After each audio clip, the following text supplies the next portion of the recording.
February 14, 2026, Roman Reigns makes a brutal attack on CM Punk and Seth Rollins also joins in February 14, 2026 will be remembered as the day Roman Reigns went full psychopath and crossed a line that can never be uncrossed. What he did to CM Punk on Valentine's Day wasn't just another attack, it was a premeditated assault so vicious that CM Punk is now fighting for his career, and the most shocking part, Seth Rollins joined Roman in the beatdown, betraying the Shield reunion and revealing that everything we thought we knew about loyalty in WWE was a complete lie. And here's what's going to make you absolutely lose your mind, this entire assault was approved by WWE management as compelling television, meaning they sanctioned what might be a career-ending attack on one of their biggest stars just to boost ratings on Valentine's Day. Because what happened wasn't a wrestling angle. It was attempted murder captured on live television while millions watched in horror. And Seth Rollins turning on CM Punk to align with the man who represents everything the Shield was supposed to fight against? That's not a heel turn, that's a complete destruction of wrestling's most sacred brotherhood, and the fallout is going to tear WWE apart from the inside.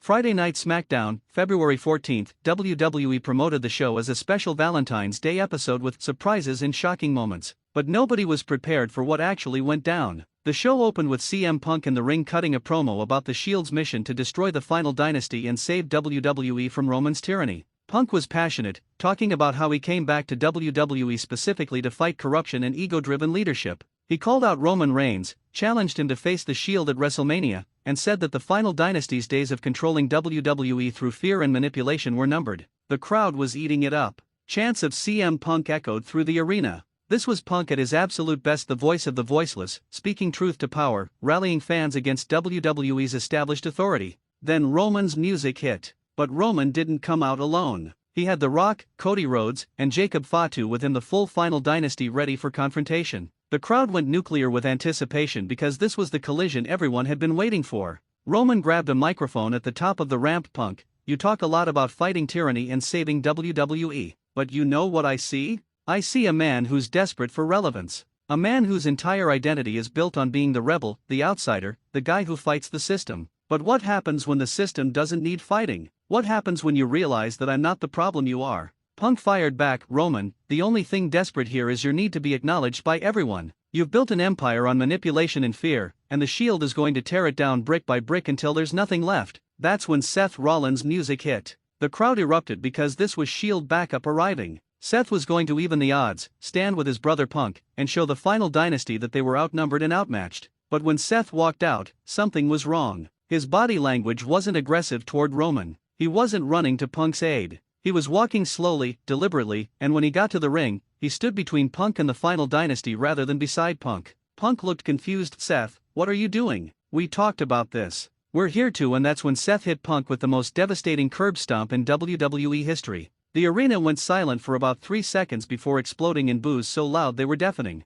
CM Punk was laid out on the mat, completely unconscious from a curb stomp he never saw coming, and Seth Rollins stood over him with a look of cold calculation rather than remorse. Roman and the final dynasty immediately rushed the ring, and what followed was a 5-on-1 assault that was genuinely difficult to watch. This wasn't a wrestling beatdown with pulled punches and dramatic pauses. This was 5 grown men destroying another human being with maximum violence. Roman hit Punk with 3 consecutive Superman punches while Punk was already unconscious. The Rock delivered a rock bottom on the exposed concrete floor outside the ring. Cody, the supposed babyface WWE champion, hit Punk with multiple crossroads, each one more vicious than the last. Jacob Fatu delivered strikes that looked like they could legitimately kill someone. And Seth? Seth just stood there watching, arms crossed, showing zero emotion as his former brother was being brutalized. Security didn't come. Referees didn't intervene. Other wrestlers didn't run out to make the save. This assault continued uninterrupted for over 7 minutes of live television time, with commentary desperately trying to fill dead air while Michael Cole's voice literally cracked with what sounded like genuine concern. The assault reached sickening levels when Roman grabbed a steel chair. Not the typical WWE chair, a reinforced steel chair from ringside that's meant for structural support, not wrestling spots. And Roman started beating CM Punk with it in ways that were absolutely brutal. Chair shots to Punk's already injured ribs, the same ribs that were hurt in previous attacks. Shots to Punk's back that left welts visible even on television. And most horrifyingly, Roman positioned the chair around Punk's neck and appeared to be preparing for a concerto with another chair when finally Dean Ambrose's music hit. Dean sprinted to the ring with what looked like genuine panic on his face. This wasn't a wrestler making a save as part of a storyline, this was a human being trying to stop what looked like attempted murder. Dean fought off the final dynasty as best he could, managed to grab Punk's unconscious body and drag him out of the ring, but by that point, the damage was done. CM Punk wasn't moving. Blood was pouring from his mouth. His ribs were clearly damaged, you could see the discoloration even through his gear. And Dean was screaming for medical help while the final dynasty stood in the ring celebrating what they'd just done. As medical personnel tended to Punk at ringside, Seth Rollins grabbed a microphone to explain his betrayal. And what he said is going to haunt wrestling fans for years. You people actually believed the Shield reunion was real? You thought that Seth freaking Rollins would align with CM Punk and Dean Ambrose to fight Roman Reigns? Roman is family. Roman and I built the Shield together. Dean left. Punk is an outsider who manipulated nostalgia to insert himself into Shield business that he has no right to be part of. The crowd was raining boos down on Seth, but he kept going. Roman called me 3 weeks ago. He told me that Punk was trying to weaponize Shield legacy to destroy what we built. And Roman offered me something that Punk and Dean never could, a place in the final dynasty, respect as an equal, and a WrestleMania main event without having to share it with anyone. Then Seth said the words that completed his heel turn. So yeah, I betrayed Punk, and I'd do it again. Because Roman Reigns is my brother. The final dynasty is my family. And CM Punk? He's just another victim of his own arrogance, thinking he could manipulate people better than the tribal chief. The implications were nuclear. Seth had been working with Roman the entire time. The Shield reunion was a setup from day one to lure Punk and Dean into a false sense of security.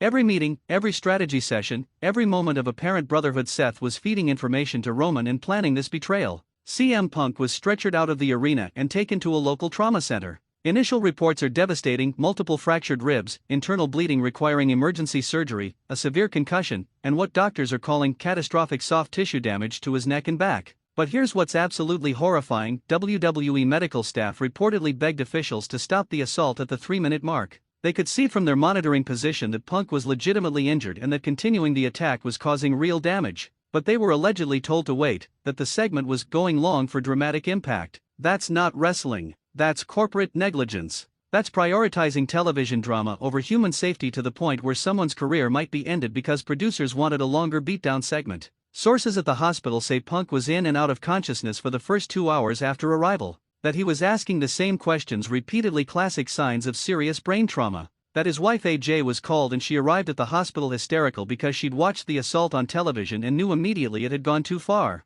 Latest medical updates suggest Punk will be out of action for a minimum of 4 to 6 months, possibly longer. His WrestleMania plans are completely destroyed, and there's genuine concern about whether his body can even handle returning to wrestling after this level of trauma. After Punk was taken away, Dean Ambrose grabbed a microphone and delivered what might be the most emotional promo in WWE history. His voice was shaking, not with acting but with genuine rage and heartbreak. "Seth, you coward. You traitor. I brought you back into this. I trusted you when you said you wanted to take down Roman. I believed that the Shield Brotherhood meant something to you, but you sold out for what? A spot in Roman's alliance? A WrestleMania main event? Was it worth destroying Punk? Was it worth proving that you have no soul?" Tears were visibly streaming down Dean's face, and these weren't worked wrestling tears. This was real emotion from someone processing betrayal in real time on live television. Punk came back to WWE for one reason: to fight corruption. To stand up to people like Roman who use power to crush anyone who threatens them. And you helped Roman nearly kill him. You stood there and watched while your brother was beaten unconscious. "Seth, I don't know what happened to you, but the man I knew, the man I fought beside for years, he died tonight." The crowd was silent except for some people openly crying in the audience. This had transcended wrestling and become something real and heartbreaking. Dean then turned his attention to Roman. "And you call yourself the tribal chief? You talk about family and legacy? You're a cancer. You corrupt everyone you touch. You turn Seth against his own brothers. You've destroyed the bloodline. You've poisoned WWE from the inside. And I swear at WrestleMania, I'm going to end your empire even if I have to do it alone." Backstage reports paint a picture of absolute chaos after this segment. The locker room is in revolt against the final dynasty. Wrestlers are openly talking about refusing to work with Roman, Seth, or any member of the alliance because they view what happened to Punk as crossing a line from wrestling into legitimate assault. Drew McIntyre reportedly confronted Seth Rollins backstage, and the two had to be physically separated by multiple wrestlers and security. Drew was screaming, "You're dead to me," while trying to get his hands on Seth.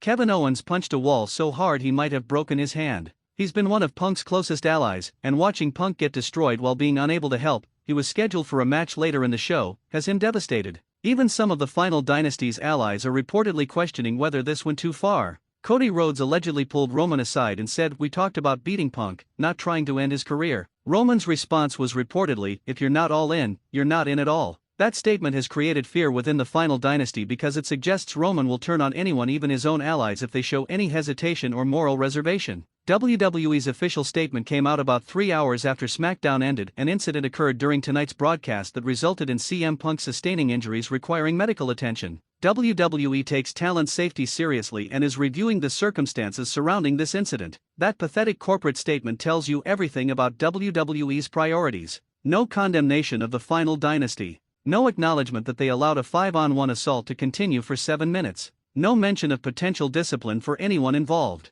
Just empty words designed to minimize legal liability. But social media is not letting WWE off the hook. Hashtag CM Punk, hashtag Fire Roman Reigns, and hashtag WWE is complicit are all trending worldwide. Mainstream sports media is covering this as a legitimate assault story. Medical professionals are condemning WWE for allowing the assault to continue once it was clear Punk was injured. Former WWE wrestlers are speaking out. Mick Foley tweeted, "I've been in brutal matches, but there was always control and consent. What I watched tonight looked like neither." Chris Jericho, despite being in AEW, posted, "This is why wrestling has a responsibility to its performers. Entertainment doesn't justify endangerment." The Shield reunion that gave fans hope for revolution, for change, for the destruction of the final dynasty's tyranny, it's dead. Seth's betrayal didn't just end a storyline, it destroyed a legacy. The brotherhood that defined modern WWE, that represented loyalty and unity, has been exposed as fragile and corruptible. CM Punk is in a hospital with career-threatening injuries.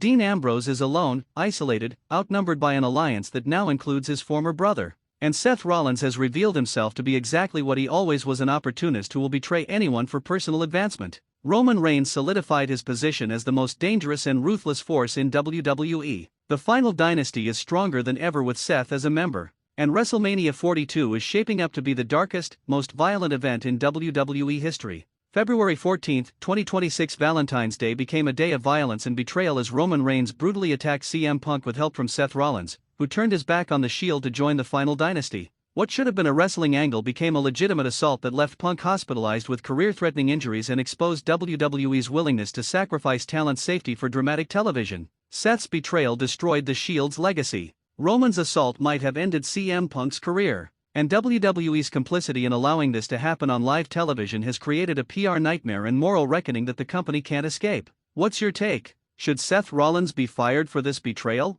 Should there be criminal charges for what Roman did to Punk? Is WWE liable for allowing this assault to continue? Explode in the comments because fans are divided and furious. If this breakdown gave you the full story with all the horrifying details, destroy that like button and share this everywhere. Subscribe to Wrestling News CC because we'll follow CM Punk's recovery, the legal fallout, and every development in what's become wrestling's most controversial and dangerous storyline. Roman Reigns declared war on Valentine's Day,